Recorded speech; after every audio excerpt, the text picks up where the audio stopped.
வணக்கம். இன்றைக்கி நம்ம பார்க்க போகிற சமையல் என்னென்னு பார்த்தீங்கன்னா, ஒரு சைடிஷ் ரெசிபி தான் பார்க்க போகிறோம். இட்லி, தோசை, ஊத்தப்பம் எல்லாத்துக்கும் தொட்டு சாப்பிட்ற மாதிரி ஒரு 4 வகையான சட்னியும் ஒரு சாம்பார் ரெசிபி தான் பார்க்க போகிறோம். எல்லாமே நல்லா டேஸ்ட்டாகவும் இருக்கும், வித்தியாசமாகவும் இருக்கும். ஒரே போல் செய்யாமல் இது மாதிரி செஞ்சு பாருங்கள். டிஃப்ரெண்ட்டாக டேஸ்ட் நல்லா அட்டகாசமாக இருக்கும். வாங்க அது எப்படி செய்யலாங்கிறத பார்க்கலாம். இட்லி, தோசை, ஊத்தப்பம் எல்லாத்துக்கும் தொட்டு சாப்பிட்ற மாதிரி ஹோட்டல் ஸ்டைலில் வேர்க்கடலை சட்னி எப்படி செய்யலாங்கிறத பார்க்கலாம். இதில் வந்து 1 டீஸ்பூன் போல் எண்ணெய் ஊற்றிக்கலாம். எண்ணெய் சூடாகட்டும். எண்ணெய் சூடானதும் நல்லா ஒரு 5லேருந்து 6 பச்சை மிளகாயை வந்து 2ஆக கட் பண்ணிவிட்டு சேர்த்துக்கோங்க. இப்போ இது வந்து வதக்கிக்கலாம். முழுசாக வதக்கினோம்னா எண்ணெயில் போட்டு வதக்கையில் அப்படியே அது வந்து தெறிக்கி வெடிக்க ஆரம்பிச்சிடும். அதனால் 2ஆக கட் பண்ணிவிட்டு சேர்த்துக்கலாம். இப்போ இது வந்து நல்லா வெள்ளையாக வர அளவுக்கு வதக்கிக்கலாம். இப்போ பாருங்கள், பச்சை மிளகா நல்லா வெள்ளையாக வந்துருச்சு. இந்த ஸ்டேஜ் வரைக்கும் நல்லா வதக்கணும். அப்போ தான் காரம் வந்து அதிகமாக தெரியாது. இந்த மாதிரி வதக்கணும்னா அது ஒரு நல்ல ஒரு ஃப்ளேவர் கொடுக்கும் சட்னிக்கு. இதை வேறு பிளேட்டுக்கு மாற்றிக்கலாம். இப்போ ஒரு குக்கர் எடுத்துக்கலாம். இல்லை மெஷரிங் கப்பில் 1/2 கப் அளவுக்கு வறுத்த வேர்க்கடலை சேர்த்துக்கலாம். வறுக்காத வேர்க்கடலையாக இருந்தால் வறுத்துக்கோங்க. இப்போ இதில் ஒரு 3 துண்டு இஞ்சி சேர்த்துக்கலாம். அது கூடவே 1/4 கப்புக்கு துருவின தேங்காய் சேர்த்துக்கலாம். 1/2 கப் வர மாதிரி பொட்டுக்கடலை சேர்த்துக்கலாம். ஒரு கைப்பிடி அளவுக்கு கொத்தமல்லி இலை. இது கூடவே நம்ம வதக்கி வச்சுருந்த பச்சை மிளகாயும் சேர்த்துக்கலாம்.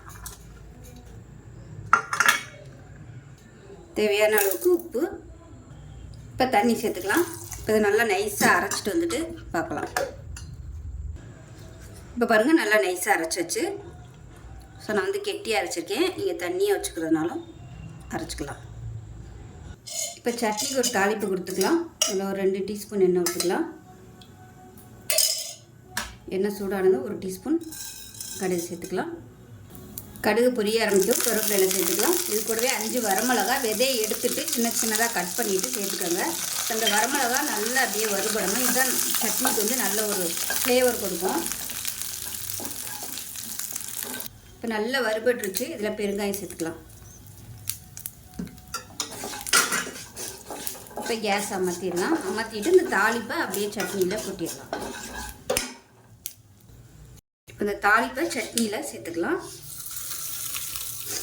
அவ்வளோதான், ஒரு அருமையான வேர்க்கடலை சட்னி ரெடி ஆயிடுச்சு. இட்லி, தோசை, ஊத்தப்பம் எல்லாத்துக்குமே சூப்பராக இருக்கும் இந்த சட்னி. ஸோ நம்ம அந்த பச்சை மிளகாய் வந்து நல்லா வதக்கிக்கிறதுனால டேஸ்ட்டு சூப்பராக இருக்கும். ஸோ இதே மாதிரியே செஞ்சு பாருங்கள். செஞ்சு பார்த்துட்டு எப்படி இருந்துச்சுங்கிறத சொல்லுங்கள். வீடியோ பிடிச்சிச்சுன்னா லைக் பண்ணுங்கள், கமெண்ட் பண்ணுங்கள், சேனலை சப்ஸ்கிரைப் பண்ணுங்கள், பக்கத்தில் பெல் பட்டனையும் ப்ரெஸ் பண்ணுங்கள். நன்றி. சின்ன வெங்காயம் போட்டு வேர்க்கடலை சட்னி டேஸ்ட் நல்லா அட்டகாசமாக இருக்கும். வாங்க எப்படி செய்யலாங்கிறத பார்க்கலாம். கப்பில் 1 கப் அளவுக்கு பச்சை வேர்க்கடலை சேர்த்து நல்லா வறுத்துக்கலாம். இப்போ வேர்க்கடலை நல்லா வறுபட்டுருச்சு. இதை வேறு பிளேட்டுக்கு மாற்றிக்கலாம். இப்போ அதே கடாயில் ஒரு 2 டீஸ்பூன் எண்ணெய் விட்டுக்கலாம். இப்போ இதில் 10லேருந்து ஒரு 12 சின்ன வெங்காயம் முழுசாக அப்படியே சேர்த்துக்கலாம். இது கூடவே 5 பல் பூண்டு சேர்த்துக்கலாம். காரத்துக்கு ஏற்ற மாதிரி மிளகா சேர்த்துக்கலாம். நான் வந்து 10 வரமிளகா எடுத்துருக்கேன். சின்னதாக இருக்கிறதால 10 எடுத்துருக்கேன். இது கூடவே ஒரு சின்ன துண்டு புளி சேர்த்துக்கலாம். இப்போ ஒரு கைப்பிடி கருவேப்பிலை சேர்த்துக்கலாம். இப்போ 1/4 கப் அளவுக்கு துருவின தேங்காய் சேர்த்துக்கலாம்.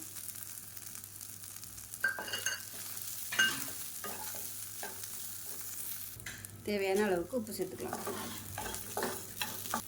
அவ்வளோதான், நல்லா வதக்கியாச்சு. அமர்த்திடலாம். ஆறுனதுக்கப்புறமா மிக்ஸி ஜாரில் சேர்த்து நல்லா அரைச்சிக்கலாம். இப்போ இந்த வறுத்த வேர்க்கடலையும் தோல் எடுத்துகிட்டு இப்போ இது எல்லாத்தையுமே மிக்ஸி ஜாரில் போட்டு அரைச்சிட்டு பார்க்கலாம். இப்போ பாருங்கள், சட்னி நல்லா அரைச்சிட்டு வந்தாச்சு. இது ஒரு பவுலுக்கு மாற்றிக்கலாம். இப்போ பாருங்கள், மிக்ஸி அலசிட்டு அந்த தண்ணியை சேர்த்துக்கலாம். இப்போ நல்லா கலந்து விட்டுட்டு எப்பயும் போல் தாளிச்சு கொட்டிக்கலாம். கடுகு, கருவேப்பிலை, வரமிளகா போட்டு. அவ்வளோதான், சூப்பரான வேர்க்கடலை வெங்காய சட்னி ரெடி ஆச்சு. இட்லி, தோசை, ஊத்தப்பம் எல்லாத்துக்கும் சூப்பராக இருக்கும். செஞ்சு பாருங்கள். செஞ்சு பார்த்துட்டு எப்படி வந்துச்சுங்கிறத சொல்லுங்கள். வீடியோ பிடிச்சுன்னா லைக் பண்ணுங்கள், கமெண்ட் பண்ணுங்கள், சேனலை சப்ஸ்கிரைப் பண்ணுங்கள், பக்கத்தில் பெல் பட்டனையும் ப்ரெஸ் பண்ணுங்கள். நன்றி. ஒரு பேன் எடுத்துக்கலாம். நல்லா ஒரு 3 டீஸ்பூன் அளவுக்கு எண்ணெய் விட்டுக்கலாம். வெங்காயம், தக்காளிலாம் வதக்கணும். அதுக்கு தகுந்த மாதிரி எண்ணெய் விட்டுக்கணும். இப்போ பாருங்கள், எண்ணெய் நல்லா சூடாயிருச்சு. 1 டேபிள் ஸ்பூன் உளுந்து சேர்த்துக்கலாம். 1 டேபிள் ஸ்பூன் கடலைப்பருப்பு சேர்த்துக்கலாம். அடுப்பு மீடியத்தில் வச்சுக்கோங்க. இது கூடவே காரத்துக்கு தகுந்த மாதிரி பச்சை மிளகாய் சேர்த்துக்கலாம். நான் வந்து ஒரு 10 பச்சை மிளகாயை 2ஆக உடச்சிட்டு வச்சுருக்கிறேன். முழுசாக போட்டிங்கன்னா அப்படியே வெடிக்கும். இப்போ தான் சேர்த்துக்கலாம். அது கூடவே ஒரு 5 பல் பூண்டு சேர்த்துக்கலாம். இப்போ இதில் ஒரு கை அளவுக்கு சின்ன வெங்காயம் சேர்த்துக்கலாம். இது வந்து சின்ன சின்னதாக இருக்குது, அதனால் அப்படியே சேர்த்துக்கிறேன். பெருசாக இருந்துச்சுன்னா ஒரு 15 சின்ன வெங்காயம் சேர்த்துக்கோங்க. இந்த வெங்காயம் நல்லா வதங்கட்டும். அப்போ தான் சட்னி நல்லா வாசமாக இருக்கும். வெங்காயமும் பச்சை மிளகாயும் நல்லா வதங்கணும். இப்போ பாருங்கள், வெங்காயம் நல்லா அப்படியே கண்ணாடி மாதிரி வதங்கிருச்சு. இந்த ஸ்டேஜில் மீடியம் சைஸாக ஒரு தக்காளி சேர்த்துக்கலாம். தக்காளி இல்லாமல் புளி சேர்த்துக்கலாம். அதுக்கு பதிலாக நான் தக்காளி சேர்த்துருக்கேன். இப்போ தக்காளி லேசாக வதங்கிடுச்சு. ஒரு கை அளவுக்கு கொத்தமல்லி சேர்த்துக்கலாம். இப்போ இதில் ஒரு 2 ஸ்பூன் அளவுக்கு துருவன தேங்காய் சேர்த்துக்கலாம். தேங்காய் ரொம்ப சேர்க்க வேணாம். இது வந்து சும்மா ஒரு பைண்டிங்காக மட்டும்தான். இந்த அளவுக்கு சேர்த்துக்கினா போதும். காமத்திடலாம் கேஸு. இப்போ இதில் உப்பு சேர்த்துக்கலாம். சேர்த்துட்டு நல்லா நைஸாக அரைச்சிட்டு பார்க்கலாம். இப்போ பாருங்கள், சட்னி நல்லா நைஸாக அரைச்சாச்சு. ஒரு பவுலில் சேர்த்துக்கலாம். இப்போ மிக்ஸி அலசிட்டு தண்ணி சேர்த்துக்கலாம். இட்லிக்குனா நல்லா தண்ணியாக வச்சுக்கோங்க. தோசைக்குனா நீங்கள் கெட்டியாகவே வச்சுக்கலாம். இப்போ எப்பயும் போல் கடுகு, உளுந்து, கருவேப்பிலை, பெருங்காயம் போட்டு தாளித்து போட்டுக்கலாம். அவ்வளோதான், அருமையான பச்சை மிளகா தண்ணி சட்னி ரெடி ஆகிடுச்சு. டேஸ்ட்டு சூப்பராக இருக்கும். நீங்கள் ஒரு தடவை இது மாதிரி செஞ்சு பாருங்கள். தேங்காய் போடுறது பதிலாக நீங்கள் பொட்டுக்கடலை சேர்த்திங்கனாலும் நல்லாயிருக்கும் டேஸ்ட்டு. ஸோ இட்லிக்கெலாம் சாப்பிட்டு பாருங்கள், சாப்பிட்டுக்கிட்டே இருப்பீங்க. நல்லா காரசாரமாக சாப்பிடணும்னு நினைக்கிறவங்க இந்த சட்னி சாப்பிடுங்க, சூப்பராக இருக்கும். ஆனால் பச்சை மிளகாய் மட்டும் நல்லா வதக்கணும், அப்போ தான் உங்களுக்கு டேஸ்ட் நல்லா இருக்கும். ஸோ இந்த வீடியோ பிடிச்சினா லைக் பண்ணுங்கள், கமெண்ட் பண்ணுங்கள், சேனலை சப்ஸ்கிரைப் பண்ணுங்கள், பக்கத்தில் பெல் பட்டனையும் ப்ரெஸ் பண்ணுங்கள். நன்றி. வாங்க இந்த சாம்பார் எப்படி செய்யலாங்கிறத பார்க்கலாம். குக்கர் எடுத்துக்கலாம். இதில் மெஷரிங் கப்பில் ஒரு 1/2 கப் அளவுக்கு துவரம்பருப்பு சேர்த்துக்கலாம். இது கூடவே 1 டேபிள் ஸ்பூன் அளவுக்கு பாசிப்பருப்பு சேர்த்துக்கலாம். இப்போ இதை நல்லா வாஷ் பண்ணிட்டு வந்துடலாம். இப்போ நல்லா கழுவிட்டு வந்துட்டு தண்ணி சேர்த்துக்கலாம்.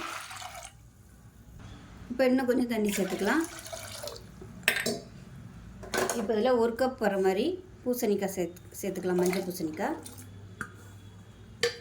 இது கூடவே ஒரு 10 சின்ன வெங்காயம் அப்படியே முழுசாக சேர்த்துக்கோங்க, நல்லா வாசனையாக இருக்கும். இது கூடவே முருங்கைக்காய் சேர்த்துக்கலாம்.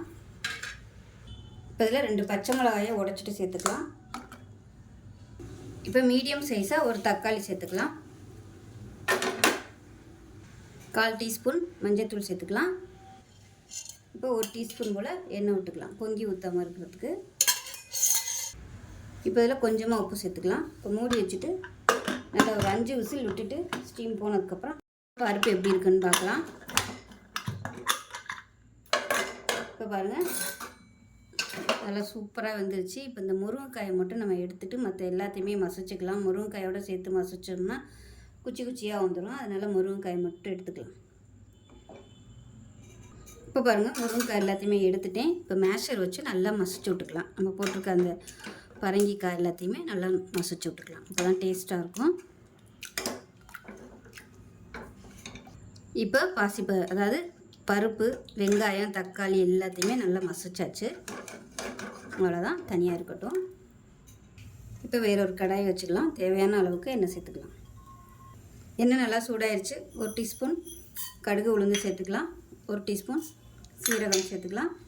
ஒரு 3 வரமிளகாய் வாசனைக்காக சேர்த்துக்கலாம். ஒரு 4-5 வெந்தயம் சேர்த்துக்கலாம். கொஞ்சமாக கருவேப்பிலை சேர்த்துக்கலாம். கடுகு எல்லாமே நல்லா பொரிய ஆரம்பிக்குது. இப்போ வெங்காயம் சேர்த்துக்கலாம். ஒரு 10 சின்ன வெங்காயம், ஒரு கைப்பிடி அளவுக்கு பெரிய வெங்காயம் சேர்த்துருக்கேன். பொடியாக நறுக்கிட்டு அதை சேர்த்துக்கலாம்.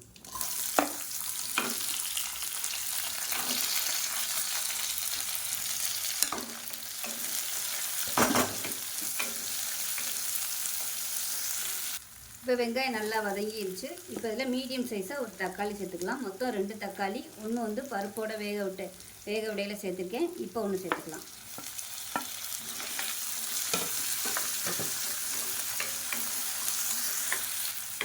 இப்போ பாருங்கள், தக்காளி நல்லா மசிய ஆரம்பிச்சிருச்சு. இந்த ஸ்டேஜில் நம்ம எடுத்து வச்சுருக்க அந்த பருப்பை சேர்த்துக்கலாம். அப்படியே இப்போ தண்ணி சேர்த்துக்கலாம். நல்லா கலந்து விட்டுடலாம். இது நல்லா கலந்து விட்டுட்டு கொதிக்கட்டும். இப்போ நம்ம எடுத்து வச்சுருக்க இந்த முருங்கைக்காயை சேர்த்துக்கலாம். இப்போ நல்லா கொதி வர ஆரம்பிக்கட்டும்.